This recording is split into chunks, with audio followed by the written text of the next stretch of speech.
उसने अपनी 5 साल पुरानी मूनलाइट क्रश को फाइनली छोड़ दिया और उस पोजेसिव सिकली सीईओ से शादी करने का डिसीजन लिया, जिससे वो पहले प्लेग की तरह अवॉइड करता था। दुनिया ने उसे हार्टलेस और डिसलॉयल कहा, लेकिन सिर्फ उसे पता था कि उसकी ट्रू लव एक्चुअली एक यांडरे थी।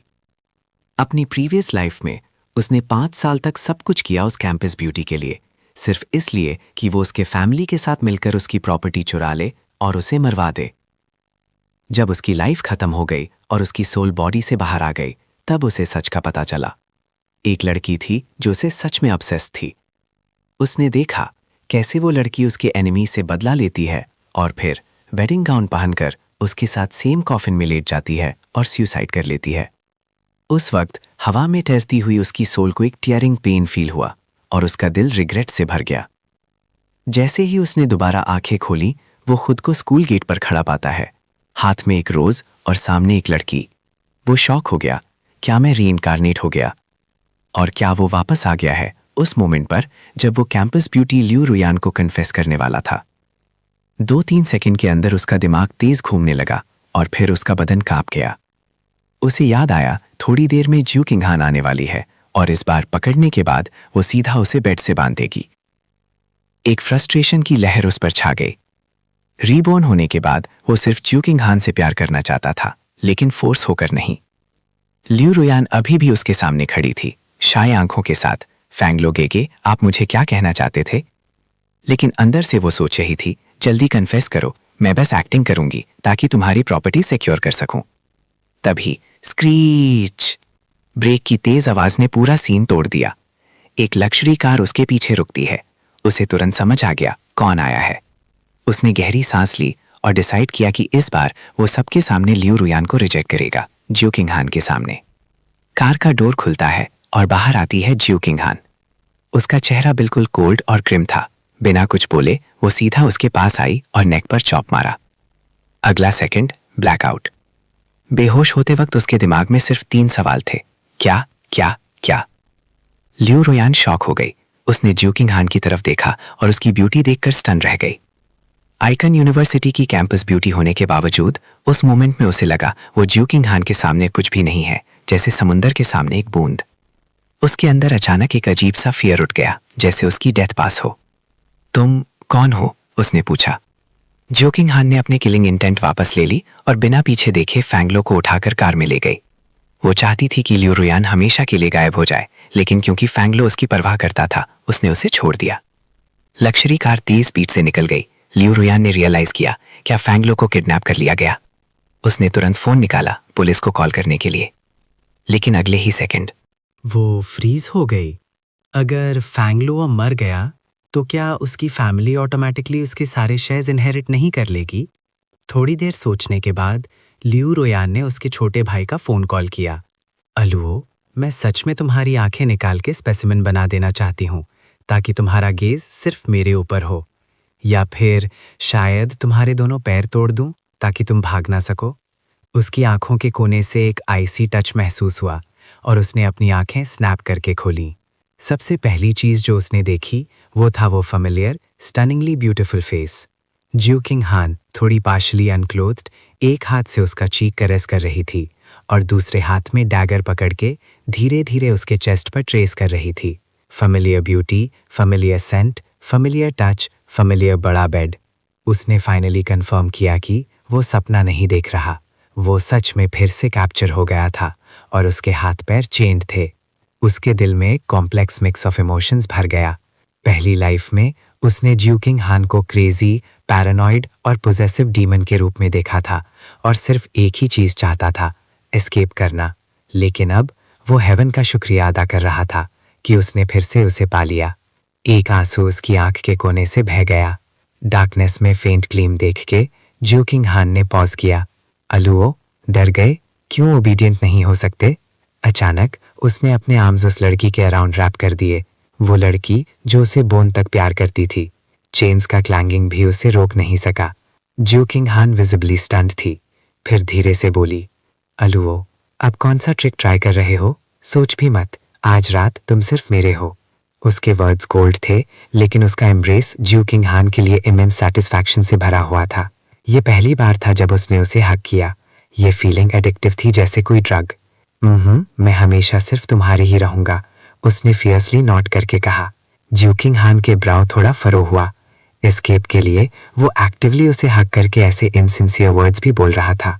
क्या उसने नहीं कहा था कि सिर्फ टचिंग से ही उसे सिक फील होता है? ज्यूकिंग हान ने बिटरली स्माइल किया, लेकिन एक्सपोज नहीं किया। Since that's the case, prove it to me. उसने धीरे धीरे उसके पास लीन किया। Okay, I will. उसके वर्ड्स खत्म होने से पहले उसने एक फेमिलियर डोमिनेंट टच महसूस किया। वो जानता था ये ज्यूकिंग हान का टेस्ट था। वो उसकी सिंसियरिटी प्रोब कर रही थी। 2.5 मिनट्स के बाद ज्यूकिंग हान ने फाइनली उसे ब्रीथ करने दिया। वो उसकी तरफ देखा और धीरे से बोला, किंग हान, आई वॉन्ट यू। ज्यूकिंग हान इंस्टेंटली फ्रीज हो गई। उसकी आंखों में स्टारलाइट स्पार्कल कर रहा था। उसने सोचना शुरू किया, क्या मैं हेलुसिनेट कर रही हूँ?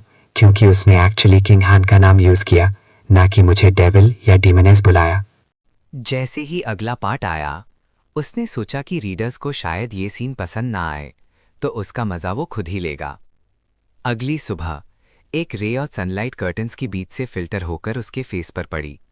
उसने धीरे धीरे आंखें खोली।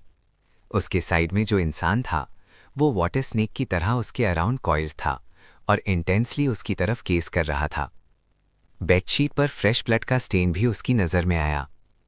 पहली लाइफ में वो फोर्स हुआ था और जियो किंगहान के एक्शन से इतना टेरिफाइड था कि उसने इस चीज़ को नोटिस भी नहीं किया था। लेकिन अब उसने फाइनली समझ लिया, ये जियो किंगहान का भी पहली बार था। अवेक होने के बाद जियो किंगहान का एक्सप्रेशन ब्लैंक था, लेकिन उसका दिल फियर से भरा हुआ था। वो डर रही थी कि कल रात का सब कुछ फैंटेसी ना हो और उसका अलुओ फिर से उससे एस्केप न कर जाए। वो अपने आर्म्स में जो यूनिकली ब्यूटीफुल वुमन थी उसे देखकर उसका दिल इमोशन से भर गया। वो जानता था ये लड़की beautiful, ruthless, venomous, pathologically possessive और थोड़ी मिनाइकल डीमन है, लेकिन वो उसे बोन तक प्यार करती है। क्यों नहीं बोल रहे हो? वो उसे ब्लैंक स्टेयर करता देख के जियो किंगहान ने थोड़ा फ्राउन किया। वो वापस अपने सेंसेस में आया। उसके आर्म्स की सॉफ्टनेस ने याद दिलाया कि सब कुछ अब भी पॉसिबल है। इस बार वो अपनी पूरी लाइफ का प्यार उस लड़की के लिए कॉम्पेंसेट करेगा जो उसके सामने है। किंगहान? जियो किंगहान को नहीं पता था कि उसके बाद क्या बोलने वाला है। वो डर रही थी कि शायद वो ऐसे वर्ड्स बोल दे जो उसे डिस्पेयर करवा दें, इसीलिए उसने सिंपली उसका माउथ सील कर दिया। लेकिन उसके एक्टिव रिस्पॉन्स से जियो किंगहान और भी फ्रांटिक हो गई। थोड़ी देर बाद वो अलग हो गए। अगर कल रात तुमने मुझे झूठ बोला, मैं तुम्हारी टंग कट कर दूंगी। वो शडर हुआ, जानते हुए कि जियो किंगहान ये लूनेटिक कुछ भी कर सकती है। तो उसने जल्दी से बोला, don't worry, I will only belong to you from now on. Jiyo Kinghan अपने करंट स्टेट से बहुत सेटिस्फाइड थी। इवन अगर ये झूठ भी था, वो उसके लिए स्वीट नेक्टर जैसा टेस्ट कर रहा था। तो कल तुम लियो रुयान को क्या कहने वाले थे? उसने क्वेश्चन पर पॉज किया, फिर थोड़ी देर साइलेंस रहा। कल उसे लियो रुयान को कन्फेस करना था। उसने कितनी बार कन्फेस किया ये नहीं पता, लेकिन उसे पता था कि इस कन्फेशन के बाद जियो किंगहान और भी फ्रेंजीड और डोमिनेटिंग हो गई। लेकिन जियो किंगहान सिर्फ उसे चाहती थी। क्या उसे अपना आप उसके हवाले कर देना चाहिए? किंगहान, कल मैं लियो रुयान के पास गया था, सिर्फ हमारे बीच एक लाइन ड्रॉ करने के लिए। मैं एक्चुअली उसे बिल्कुल भी पसंद नहीं करता। वो सिंसियरली जियो किंगहान की तरफ देखा। जियो किंगहान ने पाउट किया। क्या तुम सोचते हो मैं ऐसे जुवेनाइल छूट पे बिलीव कर जाऊंगी? ओके, मैं एडमिट करती हूं कि पहले मैं ब्लाइंड थी लियो रुयान को लाइक करने में, लेकिन अब मैं क्लियरली देख चुकी हूं, तुम ही हो जिसे मैं अपनी पूरी लाइफ में चाहती हूं। जियो किंगहान लग रहा था कि उसके छोटे से ट्रिक को देख चुकी है। सोचते हो मैं तुम्हें छोड़ दूंगी अगर तुम ये बोल दो? अगर तुम दोबारा लियो रुयान के पास गए, मुझे कोई प्रॉब्लम नहीं। Making her into a specimen और प्लेसिंग हर हियर, ताकि वो देख सके कैसे मैं हर रात तुम्हें पजेस करता हूं। वो क्लियरली जानता था कि Jiyo Kinghan is capable of this. After all, Leo Ryan का फेट प्रीवियस लाइफ में और भी वर्स था, लेकिन वो भी जानता था कि उसने जियो किंगहान को बहुत डीपली हर्ट किया था। थैंकफुली वो रीबॉर्न हो गया था। इस लाइफ टाइम में वो प्रूव करेगा कि क्या वो सच बोल रहा है या नहीं। इस थॉट के साथ उसने एक्टिवली फिर से जियो किंगहान को हक किया। जियो किंगहान ने उसकी कांस्टेंट इनिशिएटिव को थरली एंजॉय किया। अलो, मुझे किंगहान बुलाओ, किस मी। 2.5 आवर्स बाद उसको लगा कि उसका बॉडी फिर से कंप्लीटली ड्रेन हो गया है। थोड़ी देर बाद वो डीप स्लीप में चला गया। फिर वो नून में फिर से उठा। जियो किंगहान अब उसके पास नहीं थी। Good thing school term start नहीं हुआ, वरना मैं डेफिनेटली लेट होता, उसने हेल्पलेसली मटर किया। फिर उसकी नज़र बेडसाइड टेबल पर एक स्मॉल बॉटल ऑफ ऑइंटमेंट पर गई। वो स्माइल कर दिया, जानते हुए कि ये एक highly effective scar removal cream है। प्रीवियस लाइफ में भी उसने इसे बहुत यूज़ किया था। वो बाथरूम गया और अपने बॉडी पर अप्लाई किया। विजिबल स्क्रैच मार्क्स ने याद दिलाया कि उसके साइड वाली लड़की कितनी क्रेजी थी, लेकिन प्रीवियस लाइफ के कंपैरिजन में ये ऑलरेडी गुड था। वो सिर्फ अपना मार्क उस पर छोड़ना चाहती थी। क्या गलती है इसमें? वो मुझे चाहती है तो मैं उसे क्यों ना दूं? ज़्यादा देर नहीं हुई, उसने विला के बेडरूम का डोर पुश किया। वहां बटलर फूशू, जो बाहर वेट कर रहा था, क्विकली ग्रीट किया। यंग मास्टर फेंग, लंच करेंगे अब? उसका फूशू पर अच्छा इंप्रेशन था। प्रीवियस लाइफ में फूशू ही था जो उसे सबसे ज़्यादा एडवाइस देता था। जियो किंगहान कहाँ है? मैडम कंपनी गई हुई है यंग मास्टर, फूशू ने स्माइल के साथ रिप्लाई किया। उसने नोट किया और छोटी डाइनिंग टेबल पर बैठ गया। उसे याद आया, प्रीवियस लाइफ में मील्स के टाइम वो हमेशा जियो किंगहान से जितना दूर हो सके बैठता था। इसके लिए जियो किंगहान ने luxurious large dining table replace करके ये स्मॉल वन लगा दिया था। लेकिन फिर भी वो हमेशा ऑपोजिट साइड पर बैठता या फिर सिंपली खाना नहीं खाता। उस थॉट पर हेल्पलेसली हेड शेक किया और सर्वेंट्स ने मील सर्व करना स्टार्ट किया। लेकिन एक सूप जिसका स्मेल स्ट्रेंज था उसकी अटेंशन कैच कर गया। उसने फूशू को देखा और पूछा, ये क्या है? ये मैडम ने आपके लिए प्रिपेयर किया है यंग मास्टर, ची बूस्टिंग और एसेंस स्ट्रेंथनिंग सूप, फूशू ने नोइंग स्माइल के साथ कहा। उसे सरप्राइज हुआ था जब मैडम ने उसे ये टॉनिक उस मॉर्निंग प्रिपेयर करने को बोला था। I didn't expect it, young master Feng has finally blossomed. वो रिमार्क सुन के साइलेंट हो गया। एक ग्रोन मैन जैसे उसके लिए क्या वो कंसिडर्ड वीक था अपनी वाइफ से? Well, I guess I kind of am, उसने सोचा। But it's not my fault. कौन विथस्टैंड कर सकता है उस नाइटली टॉर्मेंट को? वो धीरे धीरे खाना खाने लगा, केयरफुली टॉनिक सूप को इग्नोर करते हुए। अचानक उसका फ़ोन रिंग हुआ। उसने कॉलर आईडी देखा, डैड लिखा था। उसका फेस इंस्टेंटली डार्क हो गया। थोड़ी देर सोच के उसने फ़ोन उठाया। फेंग तियानबा का एंग्री वॉइस इमीडिएटली रोर किया, यू लिटिल बास्टर्ड, कहाँ हो? मैंने सुना तुम्हें किडनैप किया गया है। तुम्हें पता है तुम्हारी मदर और ब्रदर कितने वरीड हैं? हमने एक दिन और एक रात वेट किया, लेकिन किडनैपर्स ने कॉल ही नहीं किया। तुम क्या प्लान कर रहे हो? उसे पता था कि ल्यू रुयान ने उन्हें इन्फॉर्म किया था। प्रीवियस लाइफ में जब उसने ये कॉल रिसीव किया, उसने फेंग तियानबा को बताया कि जियो खिलहान ने उसे किडनैप किया और अपनी ऑर्डील डिस्क्राइब की। लेकिन क्या पता था कि फेंग तियानबा ने कंफर्म करने के बाद कि ये जियो खिंगहान ही है, फिर फ़ोन बिना कुछ बोले हैंग कर दिया, जैसे कुछ हुआ ही ना हो। उसने थोड़ा आंखें नैरो किया। क्या उन्होंने पहले से ही प्लान कर लिया था कि मैं मर जाऊं? Old fool, don't you dare talk to your old man like that again. Old fool, your old man. Feng Tianba visibly stunned हो गया, जैसे बिलीव ही ना कर रहा हो कि ये वर्ड्स उसके बेटे से आए हैं। फेंग यान निवा के पास जल्दी से विस्पर किया, डैड, शायद गेट सच में किडनैप हुआ है और आपको इन्वॉल्व ना करने के लिए ऐसे प्रिटेंड कर रहा है। किडनैपर शायद उसके पास ही हो।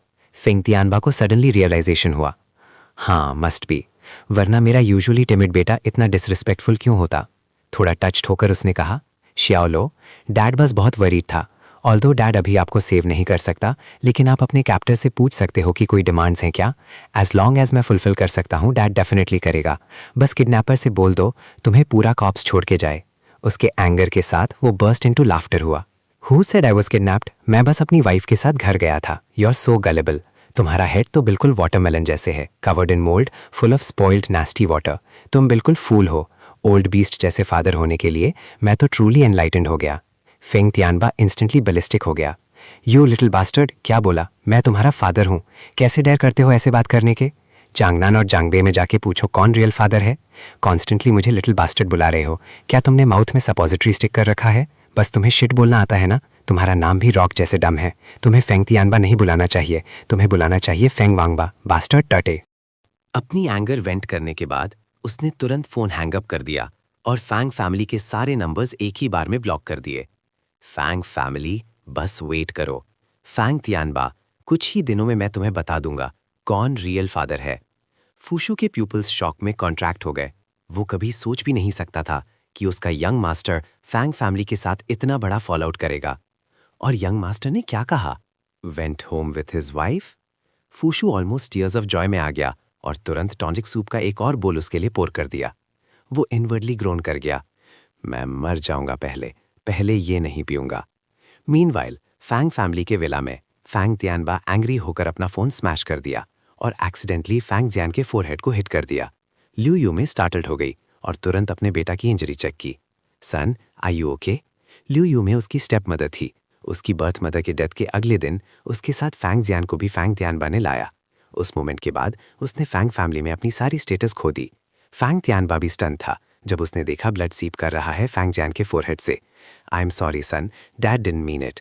फैंग जियान ने पेन इंड्योर किया और गुड सन प्रिटेंड किया। इट्स नथिंग डैड, तुम पहले गीक को सेव करने पर फोकस करो। कम से कम किडनैपर से पूछ लो कि तुम्हें एक होल कॉप्स छोड़ के जाए। उस अनफिलियल सन को भूल जाओ, हमें तुम्हें हॉस्पिटल ले जाना है। देखो, वाउंड कम से कम 1 सेंटीमीटर लॉन्ग है। जी यू ख्यान के मैनर विला में वो पूरा आफ्टरनून सोफा पर लाउंज करते हुए, रिलैक्स करते हुए जी यू ख्यान के बारे में सोच रहा था। I really want to cuddle with my CEO wife. जैसे ही उसने सोचा, उसने फ़ोन उठाया और चैट हिस्ट्री चेक की, जो ट्रांसफ़र रिकॉर्ड से फुल थी, जो उसने कभी क्लेम नहीं किए थे। GU कॉर्पोरेशन के हाई लेवल मीटिंग रूम में सब एग्जीक्यूटिव्स नर्वस साइलेंस में बैठकर थे। आज CEO गू का फेस इतना कोल्ड था कि आई स्ट्रिप हो सकता था। GU ख्यान अपनी हैंड में पेन टैप कर रही थी और किलिंग इंटेंट से भली हुई थी। उसकी असिस्टेंट ने नून में रिपोर्ट दी, लियू रोयान अपना इंटर्नशिप सर्टिफिकेट मांग रही है। लियू रोयान GU कॉर्पोरेशन के सब्सिडरी में समर इंटर्नशिप कर रही थी। ये ऑफकोर्स GU ख्यान का प्लान था। उसके पास पूरा कंट्रोल था सभी एक्टिविटीज़ पर जो उससे कनेक्टेड थे, स्पेशली लियू रोयान पर। GU ख्यान सोच रही थी, क्या मैं उसे हमेशा के लिए डिसअपियर कर दूं? अगर लियू रोयान गायब हो गई, क्या वो ब्रेक डाउन करेगा या मेरी साइड पर रहेगा? लेकिन वो हेजिटेट नहीं करना चाहती थी और डेयर भी नहीं रही थी। सडनली एक मैसेज नोटिफिकेशन चाइम हुई जो उसने स्पेशल अटेंशन के लिए सेट किया था। GU ख्यान ने पॉज किया और फोन उठाया चेक करने के लिए। ग्रेजुअली उसके आईसी कॉर्नर्स ऑफ माउथ ऊपर टर्न हो गए। सब एग्जीक्यूटिव शॉक्ड हो गए। होली मोली, CEO GU एक्चुअली स्माइल कर रही थी। कौन सा मैसेज इतना पावरफुल हो सकता है? That's all for this meeting. Everyone gets $100,000 bonus this month. ये बोलते ही जियो कीहान ने स्टैंड अप किया और लीव कर दिया, पीछे छोड़कर एक ग्रुप ऑफ डम फाउंडेड एग्जीक्यूटिव्स। जियो कीहान ने अपनी आईज फोन स्क्रीन से हटाई ही नहीं जब तक वो अपने ऑफिस वापस नहीं आई। उसकी असिस्टेंट शेन मेंगशी जो उसके पास थी, इक्वली शॉक्ड थी। सिर्फ एक ही इंसान है जो CEO गू को इमोशनली रिएक्ट करवा सकता है, वो है यंग मास्टर फिंग। ऑफिस में बैठकर जियो कीहान ने फोन के कुछ वर्ड्स को स्टेयर किया और काम नहीं हो पा रही थी। ये वही मैसेज था जो उसने भेजा था, miss you, when are you coming back? थोड़ी देर सोचकर जियो कीहान ने रिप्लाई भेजा, सून। फिर उसने अपनी असिस्टेंट की तरफ देखा, I am going back, you take care of the rest of the work. Shen Mengshi stunned होकर रिप्लाई किया, यस, CEO जियो is clocking out early, my god this is a first. वापस जाते वक्त जियो कीहान को एक और मैसेज मिला। ये था बटलर फू शू का मैसेज। बटलर ने उसे डिटेल्ड रिकॉर्ड भेजा आज के फ़ोन कॉल का फेंग फैमिली के साथ। जियो कीहान की आंखें एक्सेप्शनली ब्राइट हो गई रीडिंग के बाद। मैसेज में था, अलुओ said home with my wife. मैना विला में ये मैसेज रिसीव करते ही वो तुरंत किचन की तरफ वॉक कर गया। वो डिनर बनाने जा रहा था जियो कीहान के लिए। This is how you could contribute now, your current form of effort. तुमने पूछा भी नहीं कि विला छोड़ सकते हो या नहीं। प्रीवियस लाइफ में तुम हमेशा बेड से लॉक्ड रहते थे। अब कम से कम कोई चेंज नहीं और तुम ज्यादा कुछ नहीं मांग रहे। और ऐसे कंफर्टेबल विला में लाइफ जहां सब कुछ प्रोवाइडेड है और एक ब्यूटीफुल मेस्मराइजिंग वाइफ है, ये नहीं है लाइफ का पिनिकल? कौन देख रहा है इस मोमेंट और अपनी पास सेल्फ जैसे अनग्रेटफुल हो सकता है? जब उन्होंने देखा कि तुम कुक करना चाहते हो, विला के शेफ और सर्वेंट्स टेरिफाइड हो गए। किचन कंसिडर किया जाता था पोटेंशियली डेंजरस एरिया घर में। अगर कुछ भी हो जाता, even slight injury young master को, तो सबका करियर ओवर। स्टाफ ने विटनेस किया था मैडम का एटीट्यूड यंग मास्टर फेंग के लिए। अगर young master manner blow up भी कर दे, ब्लेम बॉम्ब और मैनर पर जाएगा, उस पर नहीं। लेकिन चाहे शेफ और सर्वेंट्स कितनी भी कोशिश करते, तुम अनमूव्ड थे। इट्स फाइन, मैं बस डिनर बनाना चाहता हूँ जियो कीहान के लिए। अगर तुम एक्सीडेंट्स के वरिड हो, बस साइड से वॉच करो। कुछ ही देर में सबको एस्टॉनिशमेंट हुआ, तुमने 8 डिशेस और एक सूप प्रिपेयर कर लिया। साथ ही जियो कीहान वापस आई। लिविंग रूम में कोई नहीं था। वो तुरंत अपस्टेयर्स बेडरूम की तरफ गई। डोर पुश किया और वो भी एम्प्टी थी। जियो कीहान का फेस इंस्टेंटली कोल्ड हो गया। कोई भी यहाँ नहीं है। क्या वो फिर से भाग गया? आलूओ, तुम इतने अवज्ञाकारी क्यों हो? जियो छिंघान ने जल्दी से अपना फोन निकाला, एक अनजानी ऐप खोली और उसकी लोकेशन चेक की। अगले ही सेकंड में उसके चेहरे पर हैरानी की झलक दिखी। वो अभी भी विला के अंदर है। तभी फुशु रसोई से भागते हुए आया। मैडम, आप वापस आ गईं, आलूओ कहाँ है? जियो छिंघान ने ठंडे स्वर में पूछा। यंग मास्टर रसोई में है, उन्होंने खुद आपके लिए खाना बनाना चाहा, फुशु ने जवाब दिया। जियो छिंघान उस शब्द पर खिठक गई। थोड़ी देर बाद ही उसका चेहरा सामान्य हो गया। फुशु ने पसीने की बूंद पोंछते हुए सोचा, अच्छा हुआ जल्दी बोल दिया, वरना मेरी जान ही जा सकती थी। मैडम, यंग मास्टर लगभग तैयार हैं, कृपया नीचे आएं। जियो छिंघान ने सिर हिलाया, बेडरूम में जाकर कपड़े बदले और फिर डाइनिंग रूम की ओर बढ़ गई। डाइनिंग रूम में आपने नौकरों को खाने की थालियां सजाते देखा और फिर जियो छिंघान को देखा। किसी कारणवश उस पल आपको असाधारण खुशी महसूस हुई, एक ऐसा एहसास जो आपने पहले कभी महसूस नहीं किया था।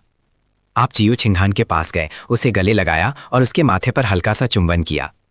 छिंघान, मैंने खाना बनाया है, चलो साथ में खाते हैं।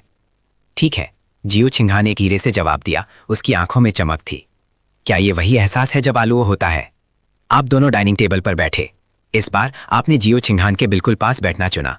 वो आपके इस बदलाव से बहुत खुश थी, भले ही उसे शक था कि ये सब एक अभिनय हो सकता है। अगर आप इस अभिनय को बनाए रख सकते हैं तो ये फिर भी अद्भुत होगा। आपने स्वतंत्र रूप से जियो छिंघान को सौंदर्यवर्धक सूप का एक कटोरा परोसा, फिर खुद के लिए कटोरा लिया। पत्नी को सुंदरता बढ़ाने की जरूरत है, और मुझे भी। अगर मैं बूढ़ा और बदसूरत हो गया तो वो मुझे छोड़ देगी? अभी फुशु अचानक बोल पड़ा, मैडम, वो सूप काफी स्वादिष्ट लग रहा है, क्या मैं पहले एक कटोरा ले सकता हूँ? फुशु सच में चिंतित था कि कहीं आपने खाना जहर तो नहीं दिया। जियो छिंघान ने फुशु की ओर ठंडा नजरिया किया। जरूरत नहीं, आलूओं ने बनाया है, मैं उस पर भरोसा करती हूँ। ये देखकर आपने शांत मुस्कान दी। मुझे पहले जाने दो। किसी की प्रतिक्रिया का इंतजार किए बिना आपने जल्दी से सूप की 2 घूंट ली और फिर हर डिश का थोड़ा थोड़ा स्वाद लिया। फुशु ने असहज हंसी दी। मैं नजरअंदाज कर रहा था, मुझे माफ करें यंग मास्टर फांग। आप संकेत देने वाले थे कि सब ठीक है। लेकिन जियो छिंघान ने ठंडे स्वर में कहा, इस महीने तुम्हारा बोनस गया। फुशु की आंखें डर के मारे फैल गईं। ये तो मारने से भी बुरा था। आप उदारता दिखाते हुए बीच में आए। छिंघान, फुशु सिर्फ तुम्हारी सुरक्षा के लिए सोच रहा था। बोनस काटने की बात भूल जाओ, ठीक है? सूप चखो। मैडम को सिर हिलाते देखकर फुशु आपकी गहरी कृतज्ञता व्यक्त करना चाहता था, लेकिन फिर उसने देखा चिंग की भौहें थोड़ी सिकुड़ी तो वो तुरंत चुप हो गया। मैडम और छोटे मालिक खाना खा रहे हैं, मैं बीच में कैसे बोल सकता हूं? तुम चुपचाप जियो छिंघान को सूप पीते देखते रहे। रोशनी में वो और भी ज्यादा मनमोहक लग रही थीं। ऐसा लग रहा था जैसे तुम उसकी बेमिसाल खूबसूरती से कभी ऊब ही नहीं सकते। जियो छिंघान ने ऊपर देखा, वो थोड़ी हैरान थी। तुम क्या देख रहे हो? तुमने शरारती अंदाज में जवाब दिया, तुम्हें देख रहा हूं, तुम बहुत खूबसूरत हो। जियो छिंघान की भौहें थोड़ी सिकुड़ी। तो लियू रुयान के मुकाबले ज्यादा खूबसूरत कौन है? तुमने मन ही मन सोचा, ये तो पक्की और आसान जीत है। तुमने जवाब दिया, लगता है मैं पहले अंधा था। तुम्हारे जैसी खूबसूरत औरत ठीक मेरे सामने थी और मैं तुम्हें देख ही नहीं पाया। अब जब मेरी आंखों की रोशनी वापस आ गई है तो मुझे तुम्हें और ज्यादा देखना होगा। मैं तुम्हें पूरी जिंदगी देखना चाहता हूं, मुझे बस इस बात का बहुत अफसोस है। जियो छिंघान शुरू में तुम्हारी बातों से पिघल गई थी, लेकिन तुम्हारी आखिरी लाइन सुनकर उसकी आंखें सिकुड़ गईं। किस बात का अफसोस? क्या तुम्हें इस बात का अफसोस है कि तुमने कल अपना जिस्म मुझे सौंप दिया? तुम्हारे आसपास की हवा अचानक ठंडी हो गई और तुम अंदर से डर गए। वो अचानक इतनी नाराज क्यों हो गई? क्या उसे कोई गलतफहमी हो गई? तुमने जल्दी से बात आगे बढ़ाई। छिंघान, मुझे बहुत अफसोस है। मुझे इस बात का अफसोस है कि मैंने तुम्हारी खूबसूरती पहले क्यों नहीं देखी। मुझे तो नरक में जाना चाहिए। और सच में अगले ही पल जियो छिंघान का ठंडा और सख्त मिजाज दूर हो गया और गायब हो गया, और उसके होठों पर मुस्कान और भी गहरी हो गई। पास ही खड़ी फुशु ये देखकर हैरान रह गई। छोटे मालिक तो फ्लर्ट कर रहे हैं। हे भगवान, मैडम तो न जाने कितने समय बाद ऐसे मुस्कुराई हैं। अचानक जियो छिंघान के होठों से सूप की एक बूंद नीचे टपक गई। ये देखकर तुमने उसे पोंछने के लिए हाथ बढ़ाया, लेकिन गलती से जियो छिंघान के हाथ को छू लिया। शर्मिंदा होते हुए तुमने माफी मांगी। माफ करना, मैं तो बस तुम्हारे लिए उसे पोंछना चाहता था। लेकिन जियो छिंघान का जवाब था, मुझे खिलाओ, मुझे खाना खिलाओ। उसके कहने पर तुमने तुरंत अपने कटोरे से एक चम्मच सूप निकाला और धीरे धीरे उसे उसके होठों तक ले गए। फुशु चौंक गया। वो जानता था कि मैडम को साफ सफाई का बहुत ज्यादा जुनून था और वो आदमियों से नफरत करती भी, लेकिन यहां तो युवा मालिक अपने ही चम्मच से मैडम को सूप पिला रहे थे। उसने चुपके से अपना फोन निकाला और एक मैसेज भेजा, एक क्रिस्टल का ताबूत तैयार रखो। फिर फुशु ने देखा कि मैडम ने सचमुच अपना मुंह खोला और सूप पी लिया। उन्होंने तो चम्मच को चाट भी लिया। ये जरूर कोई वहम होगा, उसने सोचा। ठीक उसी पल जियो किंगहान की जीमी और नपी तुली आवाज गूंजी। फुशु, क्या तुम हमारे साथ कैंडल लाइट डिनर में शामिल होना चाहोगे? फुशु तुरंत ही अकड़ गया। उसने घबराकर अपना सिर हिलाया और इशारे से सबको वहां से चले जाने को कहा। उसी समय उसने अपना फोन निकाला और एक और मैसेज भेजा। ताबूत का ऑर्डर कैंसिल कर दो। डिनर काफ़ी देर तक चला। तुम दोनों डाइनिंग रूम से बेडरूम में चले गए। जैसे ही जियो किंगहान तुम पर झपटने वाली थी, तुम्हारा फ़ोन बज उठा। कॉलर आईडी पर देवी लिखा देखकर तुम जम से गए। लगता है मैं इस दुष्ट औरत को ब्लॉक करना भूल गया था। जियो किंगहान ने जाहिर तौर पर यह देख लिया था और कमरे का तापमान तुरंत 8 डिग्री नीचे गिर गया। तुमने जल्दी से फ़ोन काट दिया और जियो किंगहान को कुछ समझाने ही वाले थे कि फ़ोन फिर से बज उठा।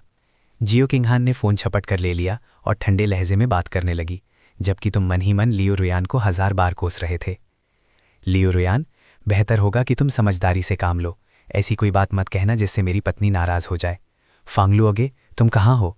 उस दिन जो औरत तुम्हें अपने साथ ले गई थी वो कौन थी? और हाँ, तुमने मेरे सारे कॉन्टैक्ट नंबर ब्लॉक क्यों कर दिए? क्या तुम्हें पता नहीं कि तुम्हारे अंकल और आंटी तुम्हारे लिए कितने परेशान हैं? लियो रुयान ने चिंता भरे लहजे में कहा। तुम उसे कोसने ही वाले थे कि जियो किंगहान ने तुम्हें चुनौती देते हुए पूछा, ए लुओ, वो कौन सी औरत है जिससे तुम सबसे ज़्यादा प्यार करते हो? मैं सिर्फ तुमसे प्यार करता हूँ। तुम्हारे ये शब्द निकलते ही एक अलग तरह की आवाज़ गूंजी, एक ऐसी आवाज़ जिससे लियो रुयान अच्छी तरह वाकिफ थी। वो घबरा गई। फांगलुओ, तुम क्या कर रहे हो? तुम्हारे आसपास किसी औरत की आवाज़ क्यों आ रही है? जियो किंगहान को खुद से दूर धकेलते हुए एक ऐसा काम जिससे वो लगभग भड़क ही उठी थी। तुमने फ़ोन पर चिल्लाते हुए कहा, मैं अपनी पत्नी के साथ हूँ। अपनी ज़िंदगी में कुछ ढंग का काम करो या फिर जाकर मर जाओ। तुमने फ़ोन काट दिया और तुरंत ही जियो किंगहान ने तुम्हें फिर से अपनी बाहों में भर लिया। यहाँ 1000 शब्दों की कहानी छिपी थी। काफ़ी देर बाद तुम पूरी तरह थक चुके थे और बोले, किंगहान, हमें थोड़ा संयम बरतना होगा, वरना मुझे सच में डर है कि मैं तुम्हारे बिस्तर पर ही अपनी जान गंवा बैठूंगा। पिछले जन्म में जियो किंगहान हमेशा ही पहल करती थी। तुम्हें हैरानी हुई कि इस जन्म में भी हालात बिल्कुल वैसे ही थे।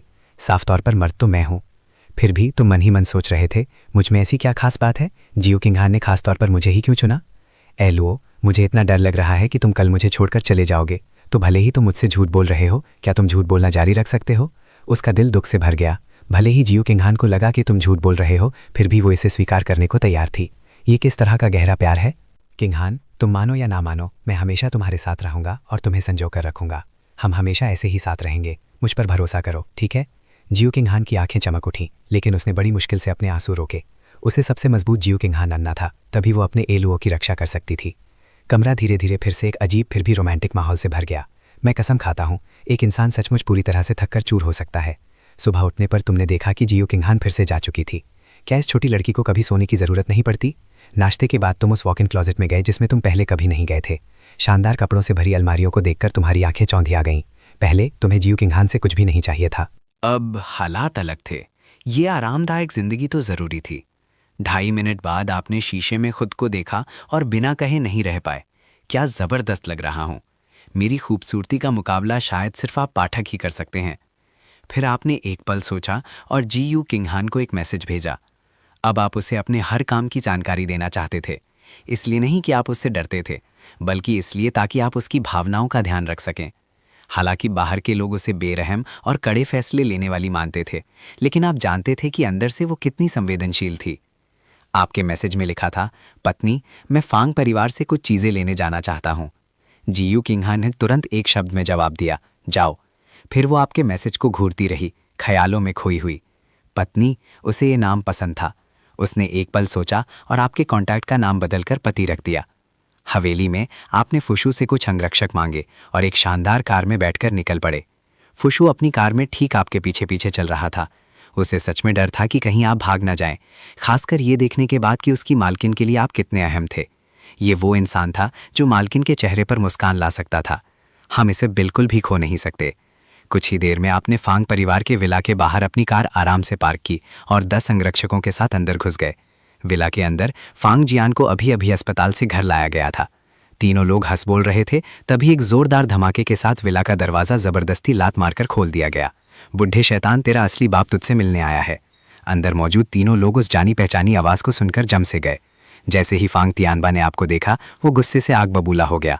वो खड़ा हुआ और अपनी बेल्ट निकाल ली। वो कमीने, तेरी हिम्मत कैसे हुई वापस आने की? अगर आज तूने झुककर माफी नहीं मांगी तो मैं तुझे पीट पीट कर जान से मार डालूंगा। इससे पहले कि फांग तियानबा कुछ कर पाता, आपके पीछे से कई अंगरक्षक तेजी से आगे आए और उसे जमीन पर दबोच लिया। इस हरकत से फांग जियान और उसकी माँ बुरी तरह डर गए। फांग जियान रोते हुए बोला, भैया तुम वापस आ गए, मुझे तुम्हारी बहुत याद आई। जब मैंने सुना कि तुम्हारा अपहरण हो गया है तो मैं ना खा पाया और ना सो पाया, मैं बस तुम्हें बचाने के बारे में सोच रहा था। लेकिन गेज, तुम वापस क्यों आए और पापा को परेशान करने के लिए बाहर वालों को साथ क्यों लाए? जल्दी करो और हमारे प्यारे पापा को छोड़ दो। लियू यो में बीच में बोली, शावलो वापस आ गया है, प्लीज अपने पापा को छोड़ दो। पिछले 2 दिनों से जब तुम गायब थे वो तुम्हारे लिए बहुत परेशान थे। वो तुम्हें बचाने के लिए अपहरणकर्ताओं से संपर्क करने की लगातार कोशिश कर रहे थे। तुम्हें उन पर बहुत गुस्सा आया। तुमने बॉडीगार्ड की तरफ देखा और अगले ही पल फांग जियान और उसकी माँ को भी जमीन पर गिरा दिया गया। फांग तियानबा गुस्से से दहाड़ा, ओ कमीने मुझे छोड़ दे, मैं तेरा बाप हूँ। तुम धीरे से नीचे झुके, उसके हाथ से बेल्ट छीनी, उसे पलटा और जोर से उसके ऊपर बेल्ट के धातु वाले बक्कल से वार किया। एक चीख के साथ फांग तियानबा के सिर से खून बहने लगा। ओ बूढ़े बेवकूफ, ये याद रखना, जब भी तुम मुझे देखो तो खुद को पिता मत कहना। जब भी हम मिलेंगे तुम्हें मेरे सामने घुटने टेक कर सिर झुकाना होगा, नहीं तो मैं तुम्हारी ऐसी ही पिटाई करूंगा। जैसे जैसे फांग तियानबा बार बार चीख रहा था, फांग जियान और उसकी माँ हक्के बक्के रह गए। तुमने धीरे से कहा, वकील साहब बाकी का काम मैं आप पर छोड़ता हूं। ये कहकर तुम ऊपर अपने पुराने स्टोर रूम में चले गए। वकील ने फांग तियानबा को एक दस्तावेज थमाया। ये वो दस्तावेज है जिसके द्वारा आप श्री फांग लुओ के साथ अपने सभी संबंध तोड़ रहे हैं। कृपया इस पर हस्ताक्षर कर दें। फांग तियानबा सन्न रह गया, वो खुद को शांत नहीं कर पा रहा था। जब तुम एक सूटकेस लेकर नीचे वापस आए तब भी फांग तियानबा ने उस पर हस्ताक्षर नहीं किए थे। उसने अपने बेकाबू गुस्से को दबाते हुए कहा, ओ नालायक बेटे, क्या तुम सचमुच ऐसा करना चाहते हो? हाँ, क्यों नहीं, तुमने जवाब दिया। फांग तियानबा इतना गुस्से में था कि वो हंस पड़ा। हाँ, बहुत बढ़िया, बहुत बढ़िया। ये बात याद रखना, अपनी बाकी की पूरी जिंदगी में तुम कभी भी फांग परिवार में दोबारा कदम नहीं रख पाओगे। भले ही तुम मुझसे भीख मांगो, मैं तुम्हें दोबारा कभी भी अपना बेटा नहीं मानूंगा। उसकी बातों पर तुम मुस्कुरा दिए। ठीक है, सौदा पक्का। गुस्से से आग बबूला होकर फांग तियानबा ने तुरंत उस दस्तावेज पर हस्ताक्षर कर दिए। इसी बीच फांग जियान और उसकी माँ ने एक दूसरे की ओर एक अर्थपूर्ण और गहरी नज़र से देखा। ओह, और हाँ, मैं अपने हिस्से के शेयर भी अपने साथ ले जा रहा हूँ। कियानचैंग ग्रुप के ये शेयर मेरी माँ ने मेरे लिए छोड़े थे, तुम्हें इनमें से एक भी पैसा नहीं मिलेगा। वे तीनों ये सुनकर बुरी तरह घबरा गए। उन्हें अचानक तुम्हारे शेयरों की याद आ गई। फांग तियानबा ने झट से कहा, मेरे प्यारे बेटे, पहले वे शेयर मेरे नाम कर दे। जब तू कॉलेज से पढ़ाई पूरी करके लौटेगा तब मैं वे शेयर तुझे वापस दे दूंगा। फांग जियान में भी उसकी हाँ में हाँ मिलाते हुए कहा, भाई, पिताजी ही तो कंपनी के चेयरमैन हैं, शेयर उन्हीं के पास होने चाहिए, इससे कंपनी में उनकी ताकत और बढ़ जाएगी। लियू यूमेई ने तो माँ होने का नाटक करते हुए तुमसे कहा कि तुम एक आज्ञाकारी बेटे की तरह फांग तियानबा के नाम वे शेयर ट्रांसफर कर दो। तुम्हें लगभग उल्टी ही आ गई। आखिर मैंने पहले ये बात क्यों नहीं समझी कि ये परिवार कितना घिनौना है। तुमने फांग तियानबा की तरफ देखा और अपने हाथ में पकड़े हुए रिश्ते तोड़ने वाले दस्तावेज को हिलाया। तुम्हारा बेटा कौन है? हम तो बस अजनबी हैं। तुमने मेरी बेइज्जती की है और मुझे बहुत गुस्सा आ रहा है। अपनी हिफाजत के तौर पर मुझे तुम्हें पीट कर अपना गुस्सा निकालना होगा। मुक्कों और लातों की एक बौछार के बाद वकील ज़ुकाई ने तुम्हें धीरे से याद दिलाया, उसे थोड़ा जिंदा रहने दो, उसे मार मत डालो। इस मोड़ पर फांग तियानबा गिड़गिड़ाने लगा, जियालुओ, प्लीज़ उनसे रुकने को कहो, डैड से गलती हो गई, डैड को और मत मारो। इन शब्दों पर तुम हल्के से मुस्कुराए। अपनी पिछली जिंदगी में तुम्हें जियो किंगहान ने इतना सताया था कि तुम मौत की दुआ करने लगे थे, लेकिन तुमने कभी किसी के आगे गिड़गिड़ाया नहीं था। फिर भी फांग तियानबा तो बस कुछ ही मुक्कों के बाद गिड़गिड़ाने लगा। तुमने तिरस्कार भरे लहजे में पूछा, असली कौन है? पिता यहाँ? फैंग तियानबा ने दर्द में दांत पीसते हुए कहा, आप मेरे पिता हैं? अच्छा, चूंकि हमने संबंध तोड़ लिए हैं इसलिए कुछ बातें साफ करनी होंगी। जब मैं 13 साल का था, मेरी माँ गुजर गई और मेरे लिए चांसिंग ग्रुप के 30% शेयर छोड़ गई। तुम पर मेरे 10 साल के डिविडेंड बकाया है। मैंने कंपनी की फाइनेंशियल रिपोर्ट चेक की है, तुम पर मेरे 300 मिलियन युआन बकाया है। आज मैंने तुम्हें मारा तो मैं तुम्हें एक पेट हॉस्पिटल के सबसे ऊंचे स्टैंडर्ड के हिसाब से 10,000 युआन का मुआवजा दूंगा। मेरी माँ के गुजरने के अगले ही दिन तुम अपनी रखेल को घर ले आए और जब तक मैं 18 साल का नहीं हो गया तब तक मुझे हर महीने 300 युआन देते रहे, जो कुल मिलाकर 18,000 युआन बनते हैं। इसलिए तुम पर अभी भी मेरे 299 करोड़ 9,72,000 युआन बकाया है। फैंग तियानबाओ हैरान रह गया। उसे उम्मीद नहीं थी कि तुमने इतना कम खर्च किया होगा। उसने बहस करने की कोशिश की, तुमने इन सालों में फैंग परिवार में खाने रहने पर बहुत खर्च किया है। तुमने उसके मुंह पर हंसते हुए कहा, बकवास, मैं तो स्कूल में खाता था, घर पर मैं सारा खाना खुद बनाता था। मैं तो एक नौकरानी से भी सस्ता पड़ता था, और खाना बनाने के बाद मुझे अक्सर सज़ा के तौर पर खाने भी नहीं दिया जाता था। मैं स्कूल यूनिफॉर्म पहनता था। 18 साल का होने से पहले मैंने कपड़ों का एक भी जोड़ा नहीं खरीदा। उसके बाद जो कुछ भी था वो मैंने अपनी पार्ट टाइम नौकरी की कमाई से खरीदा। मैंने तो तुम पर बच्चों के साथ दुर्व्यवहार का आरोप भी नहीं लगाया है। अब यहाँ खड़े मत रहो। डिविडेंड का एक भी पैसा कम नहीं होना चाहिए, वरना मेरा वकील तुम्हें जेल भिजवा देगा और बच्चों के साथ दुर्व्यवहार का आरोप भी जोड़ देगा। इतना कहकर तुम मुड़े और वहां से चले गए और विला में उन तीनों लोगों को रोते बिलखते छोड़ गए। 25 मिनट बाद तुम गाड़ी चलाकर हुइसिन प्लाजा पहुंचे। अपने फ़ोन को देखते हुए, जिसमें सिर्फ 13,000 युआन का बैलेंस दिख रहा था, तुम चुप हो गए। ये वो पैसा था जो तुमने पूरी गर्मियों की नौकरी और अलग अलग पार्ट टाइम कामों से बचाया था। तुमने शुरू में लियू रुयान के लिए एक बैग खरीदने का सोचा था, लेकिन अब तुम जियू किंगहान के लिए कोई गिफ्ट खरीदने का प्लान बना रहे थे। आखिर में तुमने 13,000 युआन की कीमत वाला एक ब्रेसलेट चुना। आपने कल्पना की कि इसे पहनकर जियू किंगहान कितनी खूबसूरत लगेंगी। आपने सोचा कि जब आपके पास और पैसे आ जाएंगे तो आप उन्हें दुनिया की सबसे अच्छी चीज़ें देंगे। अचानक आपकी रीढ़ में एक सिहरन दौड़ गई और आपने एक जानी पहचानी आवाज़ में अपना नाम पुकारते हुए सुना। आप पीछे मुड़े और देखा, ल्यूरन। तुम्हारा चेहरा तो तुरंत काला पड़ गया। कितनी बदकिस्मती है। अगर जियू किंगन ने यह देख लिया तो क्या मुझे फिर से मार नहीं पड़ेगी?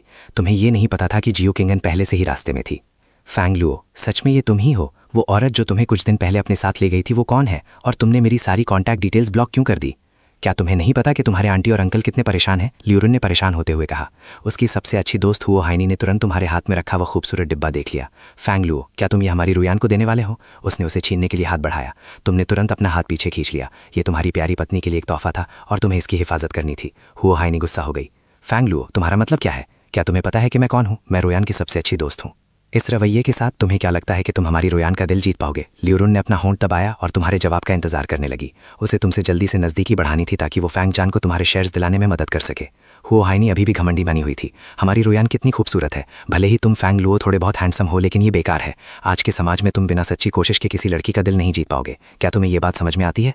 अब अगर तुम रोयान के लिए एक बैग और मेरे लिए भी एक बैग खरीदने को तैयार हो तो मैं रोयान को मना लूंगी कि वो तुम्हें अपने करीब आने का एक मौका दे। ये सुनकर तुम उसे 2 जोरदार थप्पड़ मारने ही वाले थे कि ल्यूरन आगे बढ़ी और हल्के से तुम्हारी आस्तीन का कोना खींच लिया। फैंग लुओ की के, मैंने सिर्फ इसलिए पूछा क्योंकि मुझे तुम्हारी बहुत परवाह है। भले ही वो औरत तुम्हें पसंद करती हो और भले ही तुम्हारे बीच कुछ हुआ हो, मुझे यकीन है कि तुम्हें मजबूर किया गया था। क्या हम वैसे ही हो सकते हैं जैसे पहले थे? ये सारा नज़ारा वहां पहुंच रही जियू किंगहान ने देखा, जिसकी आंखें तुम्हारी तरफ ऐसे गड़ी थी जैसे खंजर हों। लेकिन उसे हैरानी हुई जब तुम तेजी से एक तरफ हट गए, लियू रुयान का हाथ झटकते हुए, और कहा, लियू रुयान, तुम्हारे दिमाग में भूसा भरा है। मुझे अपने साथ मत घसीटो, दफा हो जाओ। लियू रुयान जमसी गई। उसकी सहेली हुओ हाइनी भी गुस्से से लाल हो गई। फैंग लुओ, तुम खुद को समझते क्या हो? रुयान इतनी खूबसूरत है और उसने तुम्हें माफ़ भी कर दिया। तुम ना सिर्फ एहसान फरामोश हो बल्कि उसे गालियां भी दे रहे हो। ये सुनकर तुम जोर से हंस पड़े। खूबसूरत? मेरी पत्नी उससे कहीं ज़्यादा खूबसूरत है। उसके पास रूप है, पैसा है और वो मेरा बहुत ख्याल रखती है। मैं उसे सबसे ज़्यादा प्यार करता हूँ। तुम्हें इतना आत्मविश्वास आता कहाँ से है? लियू रुयान को यकीन नहीं हो रहा था कि ये शब्द तुम्हारे मुंह से निकले थे। वो अपने पुराने नरम दिल और समझदार फैंग लुओ गेगे के लिए तरस गई। अगर वो औरत जिसका तुमने जिक्र किया तुम्हारी पत्नी है तो मैं कौन हूँ? और वो सारा वक्त जो तुमने मेरे पीछे भागते हुए बिताया वो क्या था? तुमने ताना मारते हुए जवाब दिया। तुम कौन हो?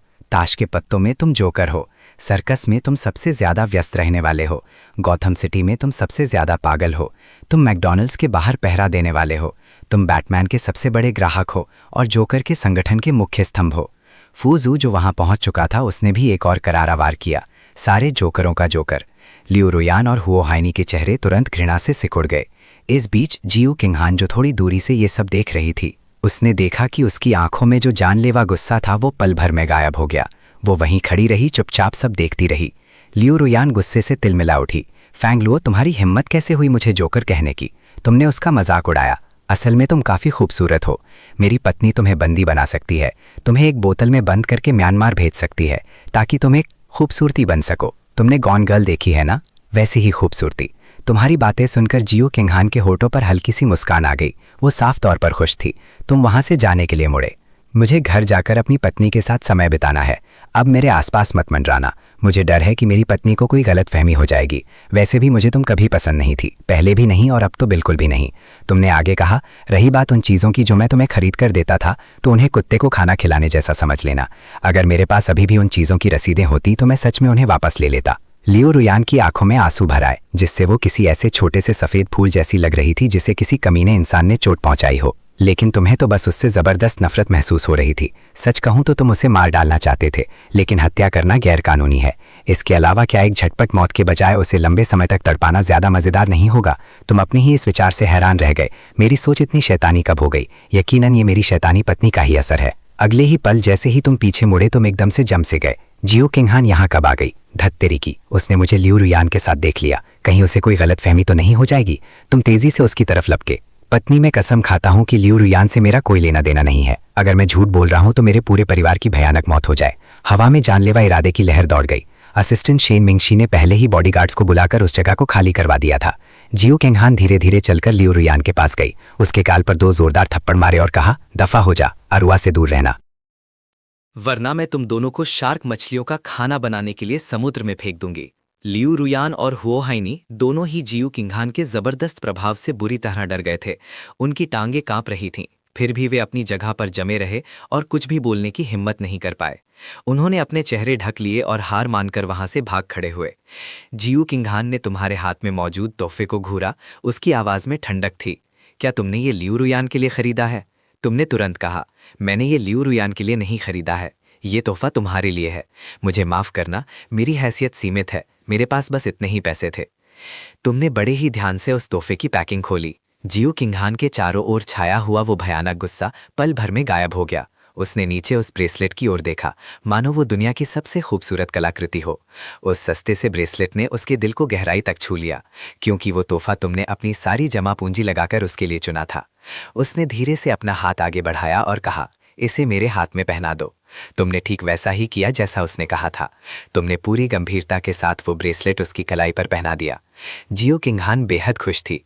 उसने अपने असिस्टेंट की ओर हाथ हिलाकर इशारा किया, इस पूरे प्लाजा की मिल्कियत आलुओं के नाम कर दो। शेन मेंग के आश्चर्य से आंखें फटी की फटी रह गईं, लेकिन उसने तुरंत ही खुद को संभाल लिया।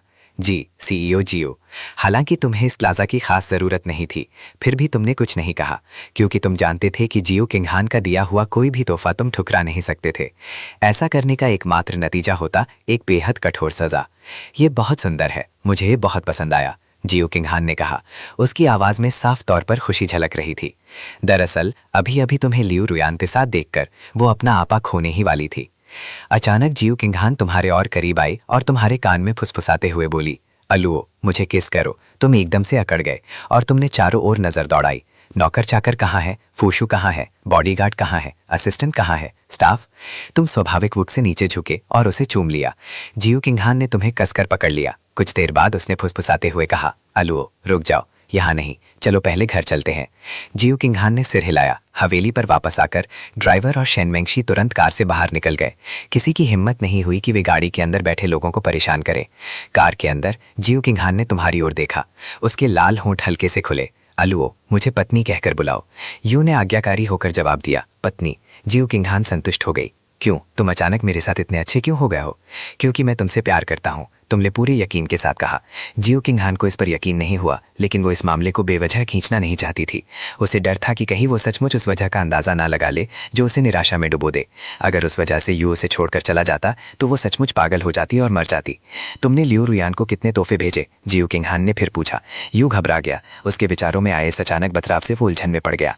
कुछ देर रुककर यू ने कहा, मैंने बचपन से ही बहुत से लोगों को तोहफे दिए हैं, अपने भाइयों, करीबी दोस्तों और सहपाठियों को, लेकिन जो तोहफा मैंने तुम्हें दिया है वो अकेला ऐसा तोहफा है जिसे मैं सचमुच उस इंसान को देना चाहता था जिससे मैं प्यार करता हूँ।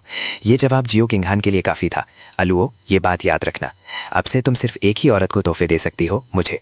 उस रात खाने के बाद जियो किंगहान फिर से तुमसे लिपट गई, मानो वो तुम्हें अपने जिस्म में ही पिघला लेना चाहती हो। उसने मन ही मन एक गहरी सांस ली। काश अलुओ मेरे साथ सिर्फ प्यार की वजह से होता। तुम्हारे सो जाने के बाद वो उठी और कमरे से निकलकर एक गुप्त कमरे की ओर चल पड़ी। उसका दिल खौफ से भरा हुआ था। उसे शक था कि दिन भर तुमने जो कुछ भी किया वो सब फैंग परिवार और लियो रुयान की हिफाजत के लिए एक नाटक था। इस डर से कि कहीं वो उनका इस्तेमाल करके तुम्हें रुकने के लिए मजबूर ना कर दे। अगली सुबह तड़के तुम नीचे उतरे और देखा कि फूशू थोड़ी असहज लग रही थी। फूशू ने तुम्हें वो टॉनिक वाला सूप दिया। फूशू ने समझदारी से मुस्कुराते हुए कहा, ये तो पहले से ही छोटे मालिक के लिए तैयार है। तुम्हें थोड़ी शर्म महसूस हुई और तुम मन ही मन बुदबुदाए, तुम्हारी मालकिन तो बस कभी तृप्ति नहीं होती। खैर, मुझे भी इसमें मजा आता है, लेकिन जल्द ही मैं पूरी तरह से थक कर चूर हो जाऊंगा।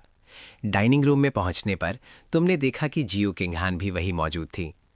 क्या तुम्हें हैरानी हुई? तुमने पूछा। क्या आज तुम्हें काम पर नहीं जाना? उसने सिर हिलाया। आज वीकेंड है, मैं घर से ही काम संभाल सकती हूँ। तुम्हें महसूस हुआ कि जियो किंगहान कुछ बुझी बुझी सी लग रही थी। वीकेंड का दिन शाम तक बड़े ही प्यार से बीता और फिर जियो किंगहान ने पूछा, क्या तुम थोड़ी वाइन पीना चाहोगे? तुम्हें हैरानी हुई, लेकिन तुम मान गए। जियो किंगहान उठी और शराब की अलमारी से माओताई की एक बोतल निकाल लाई। जैसे ही वो वापस मेज पर पहुंची, अचानक उसके पैर में जोर का दर्द उठा और बोतल उसके हाथ से फिसलने ही वाली थी। तुमने फुर्ती से एक हाथ से उसकी कमर थाम ली और दूसरे हाथ से बोतल लपक ली। अरे पगली, जरा संभल कर। तुम्हारे इस प्यार भरे अंदाज से जियो किंगहान के दिल की धड़कनें तेज हो गईं। सिर्फ तुम ही उसके दिल में ऐसी हलचल मचा सकते थे। उसके सुर्ख होठों पर एक प्यारी सी मुस्कान खिल उठी। अरे बदमाश, मुझे जरा ठीक से थामो। बदमाश, तुमने मन ही मन सोचा। खैर, अपने पिछले जन्म में मैं सचमुच काफी नीच इंसान था।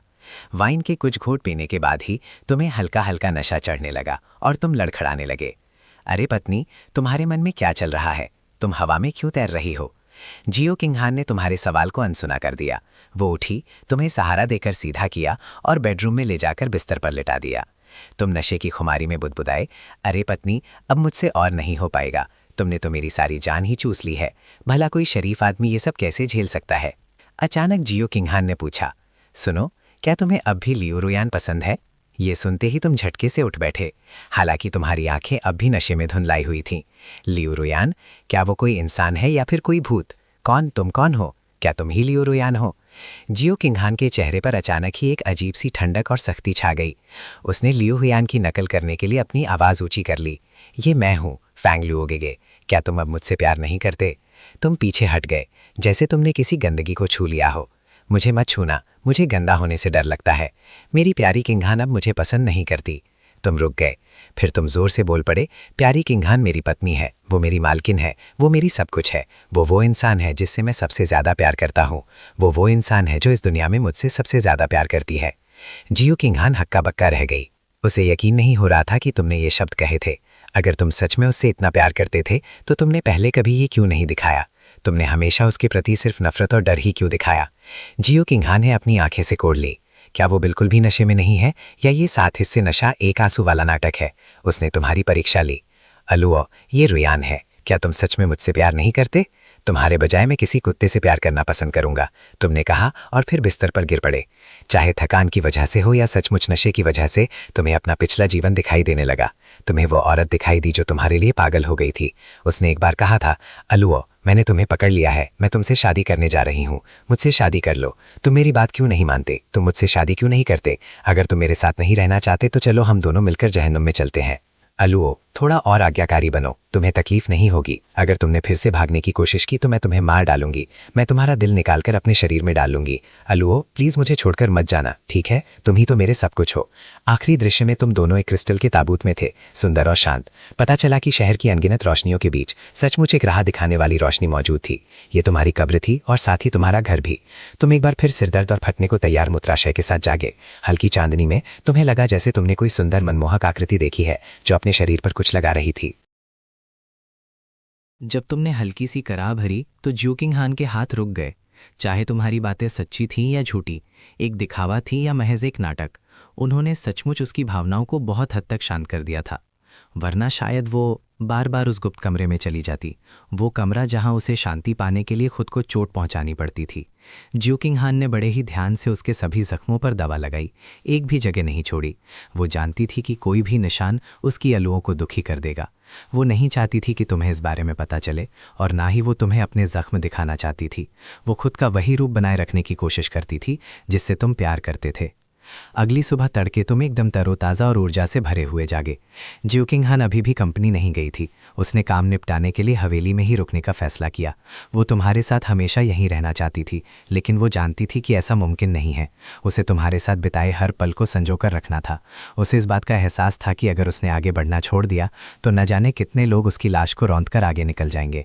अगर ऐसा होता तो तुम्हारा भी बुरा हाल होता, इसीलिए उसे बेरहम बनना ही पड़ा।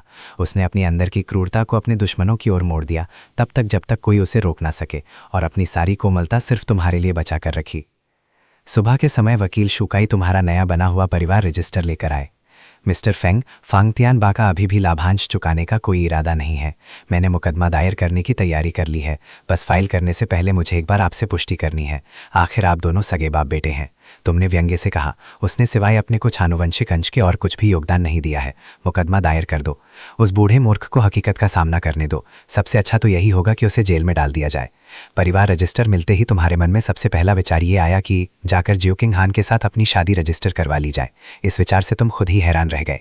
हालांकि जियो किंग हान ने तुम्हारे लिए अपने पिछले जन्म में शादी का जोड़ा पहना था, फिर भी तुम्हें यकीन नहीं था कि जियो किंग हान सिर्फ तुम्हें अपना बनाना चाहती थी या फिर ये उसका कोई और ही जुनून था। तुम्हें यह भी नहीं पता था कि जियो चिंगहान तुम्हारे रिश्ते को सबके सामने लाना चाहती है या नहीं। स्टडी रूम में जियो चिंगहान अपनी कंप्यूटर स्क्रीन को खाली नजर से घुरे जा रही थी। तुम चुपके से उसके पास गए और झुककर उसके गाल पर किस किया। जियो चिंगहान तुम्हारे अचानक आ जाने से चौंक गई और फिर उसे अपने दिल की धड़कनें तेज होती सुनाई दी। उसके होठों के कोने एक प्यारी सी मुस्कान में बदल गए। वो तुम्हारी तरफ मुड़ी और तुम्हें एक जोरदार फ्रेंच किस दिया। काफी देर बाद तुम दोनों अलग हुए। तुम्हारा चेहरा शर्म से लाल हो गया था और तुम हकलाने लगे। पत्नी, मैं तुमसे कुछ बात करना चाहता हूँ। जैसे ही तुम बोले, तुमने अपना सिर घुमाकर जियो चिंगहान के कंप्यूटर की तरफ देखा और तुम्हें स्क्रीन पर कुछ लोग दिखाई दिए जो सबके सब हैरान परेशान बैठे थे। उनके जबड़े नीचे लटक गए थे। तुमने मन ही मन खुद को कोसा और जो शब्द चलो शादी कर लेते हैं तुम्हारे मुंह से निकलने ही वाले थे, वो वापस गले में ही अटक गए। तुम तो बस ये देखना चाहते थे कि जियो चिंगहान क्या कर रही है, लेकिन तुम्हें ये उम्मीद नहीं थी कि वो किसी वीडियो कॉन्फ्रेंस पर होगी। जियो चिंगहान के चेहरे पर शर्मिंदगी का कोई निशान नहीं था। उसने बस हल्के से लैपटॉप बंद कर दिया। लेकिन कॉन्फ्रेंस रूम में बैठे अधिकारी अपनी सीटों पर टिक नहीं पाए। क्या मैंने जो देखा वो सही था? वो हैंडसम लड़का कौन था? क्या हमारी बॉस को लड़के पसंद है? क्या उन्होंने ये नहीं कहा था कि उन्हें लड़कों से नफरत है? वैसे वो छोटा भाई सच में बहुत हैंडसम है। वो सीईओ जियो के साथ एकदम परफेक्ट लग रहा है। मुझे हैरानी हो रही है कि जब सीईओ जियो हैंडसम लड़के के साथ विला में होती हैं तो दोनों में से ऊपर कौन होता है। विला में वापस आकर तुम थोड़े हैरान थे, शर्मिंदगी की वजह से नहीं बल्कि खुद को कोसने की वजह से। तुम्हें चिंता हो रही थी कि तुम्हारी वजह से जियो चिंगहान को कोई परेशानी तो नहीं हुई। जियो चिंगहान ने धीरे से पूछा, तुम किस बारे में बात करना चाहते थे? अब तुम्हारे पास शादी के रजिस्ट्रेशन के बारे में बात करने की हिम्मत या सूझबूझ नहीं बची थी। तुम हकलाते हुए बोले, वो सब मेरी वजह से तुम्हें कोई परेशानी तो नहीं हुई है ना? जियो चिंगहान को तुम्हारा ये घबराया हुआ अंदाज मजेदार लगा। उसने अपना सिर हिलाया। नहीं, मुझे कोई परेशानी नहीं हुई। किस बात पर राजी? तुमने सोचा? क्या उससे किसी तरह पता चल गया कि मुझे घर का रजिस्टर मिल गया है और मैं उससे शादी करना चाहता हूँ? ये तो बहुत ही चमत्कारिक बात है। मैं इस बात पर राजी हूं कि तुम हवेली में आज़ादी से आ जा सकते हो, लेकिन इस शर्त पर कि तुम भागकर नहीं जाओगे। तुम्हें हर समय मुझे रिपोर्ट करना होगा, हर रात मेरे साथ घर आना होगा और तुम बिल्कुल भी लियू रुयान से मिलने नहीं जा सकते। अगर तुमने ये बातें नहीं मानी तो मैं लियू रुयान और तुम्हारे परिवार को पकड़कर उन्हें तड़पाऊंगी। तुम्हें लगा कि ये एक अच्छा सौदा है, इसलिए तुमने जल्दी से कहा, चिंगहान, असल में मैं उस बारे में बात नहीं करने वाला था। मेरा मतलब था कि मुझे हाउस होल्ड रजिस्टर, परिवार का रिकॉर्ड मिल गया है। मैं तुम्हारे साथ जाकर अपनी शादी रजिस्टर करवाना चाहता हूँ। जियो चिंगहान एक पल के लिए हैरान रह गई। फिर उसने तुम्हारा कॉलर पकड़ा और तुम्हें बाहर खींच लिया। 2.5 घंटे बाद तुम्हारे हाथ में एक लाल रंग का मैरिज सर्टिफिकेट था और तुम्हें सब कुछ थोड़ा सा अवास्तविक लग रहा था। किंगहान, क्या मैं तुम्हें एक शादी और एक अंगूठी देने का कर्जदार हूँ? कोई ज़रूरत नहीं है। जब तक तुम मेरे साथ हो बस इतना ही काफ़ी है। जियो चिंगहान ने शांति से जवाब किया। जब मैं पैसे कमा लूंगा तो मैं तुम्हें सबसे खूबसूरत अंगूठी ज़रूर खरीद कर दूंगा, तुमने जिद करते हुए कहा। जियो चिंगहान ने अपना सिर हिला दिया। मेरा सब कुछ तुम्हारा है। मैंने तुम्हें जो ब्लैक कार्ड दिया है उसकी लिमिट 10 अरब युवान है। अगर वो काफ़ी ना हो तो बस मुझे बता देना। मेरा सारा पैसा तुम्हारा है। तुम मुझसे अपनी पसंद की कोई भी अंगूठी खरीद सकते हो। कितना? हैरानी के मारे तुम्हारा दिल जोर से धड़क उठा। तुम्हें पता था कि वो कार्ड बिला के ड्रेसिंग रूम की अलमारी में रखा है, जहाँ और भी कई दस्तावेज रखे थे, लग्जरी कारें, जमीन जायदाद के कागजात, सोने की ईंटें और बैंक कार्ड। लेकिन तुमने उस कार्ड का इस्तेमाल कभी नहीं किया था। मेरी पत्नी अमीर है, खूबसूरत है और मुझ पर पैसे खर्च करने को भी तैयार है। मुझे इतनी अच्छी पत्नी और कहाँ मिल सकती है? पिछली जिंदगी में ज़रूर किसी ने मुझे जहर दे दिया होगा, तभी मैं ये देख नहीं पाया कि वो कितनी अच्छी है। मैं सचमुच एक बेवकूफ़ था। कुछ देर सोचने के बाद तुमने धीरे से कहा, चिंगहान, मैं फिर भी वो अंगूठी खरीदने के लिए खुद ही पैसे कमाना चाहता हूँ। जियो चिंगहान के चेहरे पर अचानक आई सख्ती को भांपते हुए तुमने आगे बढ़कर उसके चेहरे को अपने हाथों में थाम लिया। जियो चिंगहान, मेरी तरफ देखो, मैं तुम्हारा पति हूँ। इस परिवार में सिर्फ एक ही इंसान सब कुछ नहीं दे सकता, मुझे भी पैसे कमाने होंगे। अगर ये सब सिर्फ मेरे अपने लिए होता तो मैं तुम्हारा खुशी खुशी अपनी पत्नी के पैसे खर्च कर रहा हूँ, लेकिन तुम्हारे लिए कोई तोहफा मैं अपने कमाए हुए पैसों से ही खरीदना चाहता हूँ। ये शब्द सुनकर जियो चिंगहान के चेहरे के हाव भाव नरम पड़ गए। समझ गई, अब से तुम्हें मेरा पूरा नाम लेकर पुकारने की इजाजत नहीं है। तो फिर मैं तुम्हें क्या कहकर पुकारूं? पत्नी, पिंगहान, हेनहान, प्यारी सी बच्ची, जो तुम्हें अच्छा लगे, जियो चिंगहान ने कहा। उसके चेहरे पर हल्की सी शर्मिंदगी झलक रही थी। हालांकि उसके चेहरे के हाव भाव पूरी तरह से खुशी भरे थे। अगले दिन जियो चिंगहान की इजाज़त लेकर तुम बुगाटी चलाकर एकोन यूनिवर्सिटी पहुंचे। पूरी रात सोच विचार करने के बाद तुमने अपनी पिछली ज़िंदगी की यादों का फ़ायदा उठाकर एक लाइव स्ट्रीमिंग कंपनी शुरू करने और भविष्य में होने वाली कुछ घटनाओं की पहले से ही जानकारी जुटाने का फैसला किया। सबसे पहले तुम्हें अपने अच्छे दोस्त काइकुन से मिलने के लिए वापस कॉलेज जाना था। तुम्हारी पिछली ज़िंदगी में तुम्हारी मौत के बाद सिर्फ इसी दोस्त ने, जिसके साथ तुम पले बढ़े थे, तुम्हारी कब्र की देखभाल की थी। बाद में उसके परिवार पर मुसीबतों का पहाड़ टूट पड़ा और एक बेरहम औरत ने उसे बहुत दुख पहुंचाया, जिसकी वजह से वो गहरे सदमे में डूब गया। इस जिंदगी में तुमने ये पक्का करने की ठान ली थी कि वो खूब तरक्की करे। आधे घंटे बाद एकोन यूनिवर्सिटी के एक हॉस्टल के कमरे में काइकुन तुम्हें हैरानी भरी नजरों से देख रहा था। क्या फैंगलुआ, तुम एक कंपनी शुरू कर रहे हो और तुम चाहते हो कि मैं उसका मैनेजर बनूं? भाई, ये तुम कैसी बेतुकी बातें कर रहे हो? तुम्हारी हालत तो मुझसे और फैंग परिवार से भी ज़्यादा ख़राब थी। कंपनी शुरू करने के लिए तुम्हारे पास पैसे कहाँ से आए? मेरी एक पत्नी है। मेरी पत्नी एक अमीर और खूबसूरत शुगर मम्मी है जो मुझसे 3 साल बड़ी है। एक कहावत है ना, अगर कोई आदमी अपने से 3 साल बड़ी औरत से शादी करे तो उसे सोने की ईंट मिल जाती है, लेकिन मेरे मामले में ये सिर्फ सोने की ईंट नहीं बल्कि सोने का पूरा पहाड़ है। कुछ मिनटों तक समझाने बुझाने के बाद काइकुन को आखिरकार पूरी बात समझ में आ गई। अब तुम लियू रुई के पीछे पागल नहीं हो और तुम्हारी पत्नी भी अमीर है। उसने अपना सीना पीटा और जोर से पैर पटके। तुम्हें तो मर जाना चाहिए, ये तो मुझे मारने से भी ज्यादा बुरा है।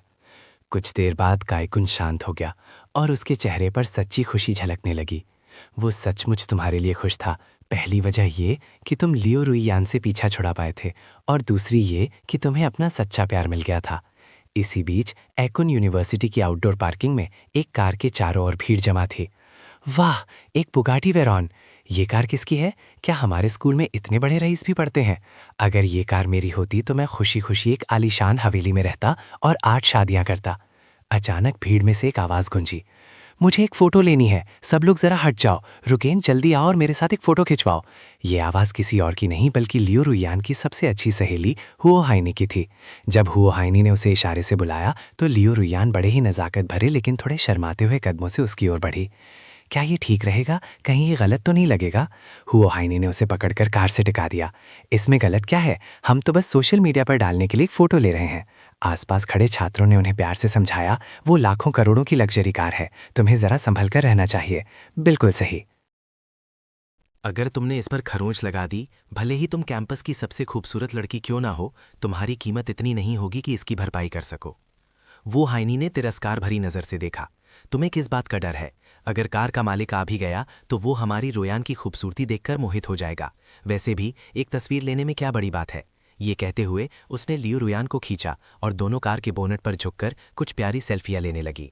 ठीक उसी पल तुम वहां वापस लौटे। तुमने तुरंत चिल्लाकर पूछा, तुम्हें तस्वीरें लेने की इजाजत किसने दी? तुम्हारी जानी पहचानी आवाज सुनकर लियो रुयान का हाथ काम गया और उसका फोन खनखनाता हुआ बोनट पर गिर पड़ा। धत तेरी की, ये उन तोहफों में से एक है जो जीयू किंगहान ने मुझे दिए थे और इस घटिया औरत के फोन से इस पर खरोंच लग गई। तुमने जल्दी से कार के बोनट की जांच की और सचमुच वहां चावल के दाने जितनी बड़ी एक खरोंच लगी हुई थी। लियो रुयान ने भी वो छोटी सी खरोंच देखी, लेकिन उसने उसे गंभीरता से नहीं लिया। इसके बजाय उसने देखा कि तुम और भी ज्यादा हैंडसम लगने लगे हो और उसके दिल में हल्की सी हलचल महसूस हुई। हुआ हाइनी को याद आया कि पिछली बार तुमने उनका कितना अपमान किया था, इसलिए वो गुस्से से आग बबूला हो गई। फैंगलो, तुम यहाँ क्या कर रहे हो और इस कार को हाथ मत लगाना। क्या तुम्हें पता है ये किस तरह की कार है? अगर तुमने इसे कोई नुकसान पहुंचाया तो क्या तुम इसकी भरपाई कर पाओगे? तुमने कार पर लगी खरोंच की ओर देखा और तुम्हारा दिल दर्द से भर गया। बोनट पर पड़े फोन की ओर इशारा करते हुए तुमने पूछा, ये फोन किसका है? लियो रुयान ने तभी आवाज में जवाब दिया, ये मेरा है। तो फिर ठीक है, नुकसान की भरपाई करो। तुम्हारी बात सुनकर वे दोनों औरतें हक्की बक्की रह गईं। अगले ही पल हुआ हाइनी जोर से हंसी। फैंगलो, क्या तुम किसी वहम में जी रहे हो? क्या तुम्हें पता है ये किस तरह की कार है? तुम सीधे फीधे ये क्यों नहीं कह देते कि तुम कोई अमीर सीईओ हो? मैंने ये तो नहीं कहा कि मेरी पत्नी सीईओ है। तुमने मन ही मन बुदबुदाया। तुमने अब और समय बर्बाद नहीं किया। तुमने कार की चाबी निकाली और बटन दबा दिया। बुगाटी वेरॉन ने तुरंत प्रतिक्रिया दी। ये नज़ारा देखकर वहां मौजूद हर कोई पूरी तरह से हैरान रह गया। अरे बाप रे, ये कार तो सीनियर फैंग की है। उन्हें हमेशा ढेर सारी स्कॉलरशिप्स मिलती रही हैं। उनके ग्रेड हमेशा बेहतरीन रहे हैं और वो गाने, नाचने और रैप करने में भी माहिर है। वो कैंपस का सबसे चहेता लड़का है और वो अमीर भी है। अगर सीनियर फैंग मेरा बॉयफ्रेंड बन जाए तो मैं उसकी गर्लफ्रेंड बनने को तैयार हूँ, भले ही वो सिर्फ मेरे पैर को छूना चाहे या मेरे साथ फ्लर्ट करना चाहे या मुझसे शादी ही क्यों ना करना चाहे। काइकुन, जो तुम्हारे पीछे पीछे आया था, वो भी हैरान रह गया। धत तेरी की, करोड़ों रुपए! फैंग की अमीर बीवी तो सचमुच बहुत ज्यादा अमीर है। अब तो मुझे मार ही डालो, ये तो हद से ज्यादा हो गया। फिर वो तुम्हारे पास आया। हैरान परेशान लियो रुयान और हुआ हाइनी को देखते हुए उसने कहा, फैंग जी, ज्यादा ही मत करो। उन्होंने तो बस एक छोटी सी खरोंची लगाई है। पुरानी जान पहचान के नाते बस उनसे 10 लाख या उसके आसपास कुछ पैसे ले लो और बात यही खत्म कर दो। हुआ हैनी का तो तुरंत ही पारा चढ़ गया। तुम पागल हो फैंग लो, अपनी किस्मत को ज्यादा मत आजमाओ। अभी की अभी कार की चाबियां मेरे हवाले करो और हमारी रुयान को ये कार चलाने दो। अगर तुम ऐसा करोगे तो मैं रुयान को मनाऊंगी कि वो तुम्हें अपने करीब आने का एक मौका दे। लियो रुयान घबराहट में शर्माने का नाटक करने लगी और तुम्हारे जवाब का इंतजार करने लगी। तुम दोनों तो एकदम बेवकूफ हो। अगर तुम पैसे नहीं देना चाहते तो मैं पुलिस को बुला रही हूँ। तुमने अपना फोन निकाला और पुलिस को डायल किया और फिर इंश्योरेंस कंपनी से संपर्क किया। ये देखकर कि तुम सचमुच गंभीर हो, हुआ हैनी ने तुरंत ही चिल्लाकर कहा, मैंने कार को कोई नुकसान नहीं पहुंचाया, ये तो लियो रुयान के फोन से हुआ है, जाओ उससे बात करो। वो मुड़ी और बिना पीछे मुड़े ही भाग खड़ी हुई। लियो रुयान हक्की बक्की रह गई। उसकी आंखों में अविश्वास छलका। उसने तुम्हारी तरफ देखा। फैंग लुकेट, मैंने ये जानबूझकर नहीं किया और मेरे पास तुम्हें देने के लिए पैसे भी नहीं है। तुम्हें अचानक से जी में चलाने जैसा महसूस हुआ। पैसे नहीं है तो जाओ खुद को बेच डालो या फिर जाकर अपने फैंग जियांगे जी से भीख मांगो। क्या तुम दोनों एक दूसरे के बहुत करीब नहीं हो? आखिरी 4 शब्द उसने जानबूझकर बहुत ही साफ और जोर देकर कहे थे। लियो रुयान साफ तौर पर घबरा गई थी, मानो कोई ऐसा राज खुल गया हो जिसे कभी जुबान पर नहीं लाया जा सकता था। फैंग जियांग बियोगेर तो बस एक स्टूडेंट है, उसके पास इतने सारे पैसे कहां से आएंगे? कजिन? हाँ, वो तुम्हारा कजिन ही तुम है। तो फिर जब तुम पैसे नहीं दोगी तो पैसे कौन देगा? तुम अभी लियो रुयान का राज सबके सामने खोलने के लिए तैयार नहीं थे। आपने पहले मुख्य सबूत खोजने का प्लान बनाया और फिर लियो रुयान और उसके कजिन फैंग जियान को एक साथ उनके किए की सजा भुगतने देने का सोचा। आखिर में पुलिस और इंश्योरेंस कंपनी के दखल के बाद लियो रुयान के पास 1 मिलियन युआन का कर्जनामा लिखने के अलावा कोई चारा नहीं बचा। वहां से निकलते समय वो शिकायतों से भरी हुई थी। फैंग लो, मुझे अंदाजा भी नहीं था कि तुम इस तरह के इंसान हो। तुम इतने अमीर थे और तुमने ये बात मुझसे छिपा कर रखी। मैं तुमसे नफरत करती हूँ। दोपहर में तुमने और काइकुन ने अपनी कंपनी के लिए जगह फाइनल कर ली जो ठीक खुशी ग्रुप के हेडक्वार्टर के सामने थी और ऑफिस की जगह किराए पर ले ली। खर्चों के लिए तुमने उस ब्लैक कार्ड का इस्तेमाल किया जो जी यू किंग हान ने तुम्हें दिया था। सारे काम निपटाने के बाद तुम जल्दी की हवेली वापस लौटे और तुरंत उस इंसान को देखा जिसकी तुम्हें सबसे ज्यादा परवाह थी। जी यू किंग हान उतनी नरम दिल नहीं थी जितनी तुमने उम्मीद की थी। वो तुम्हें जान से मारने वाली नजर से घूर रही थी क्योंकि उसे पता चल गया था कि आज तुम फिर से लियो रुयान से मिले थे। हालांकि उसके माता ने उसे पूरी कहानी बता दी थी, फिर भी वो धीरे धीरे बोली, अलू, तुमने लियो रुयान से दोबारा मिलने की हिम्मत की, बहुत बढ़िया। तो इसीलिए लियो रुयान, तुम मर क्यों नहीं जाते? तुम मेरी पत्नी को गलत समझते रहते हो। तुम परेशान थे और समझाने ही वाले थे कि जीयू चिंगड़ ने तुम्हारे कंधे पर तब तक काटा जब तक कपड़े पर खून नहीं लग गया और फिर तुम्हें छोड़ दिया। एक छोटा सा सबक, अगर अगली बार हुआ तो मैं इतना नरम नहीं रहूंगा। तुम्हें रोने का मन हुआ। पत्नी, ये सच में मेरी गलती नहीं है, ये एक इत्तेफाक था।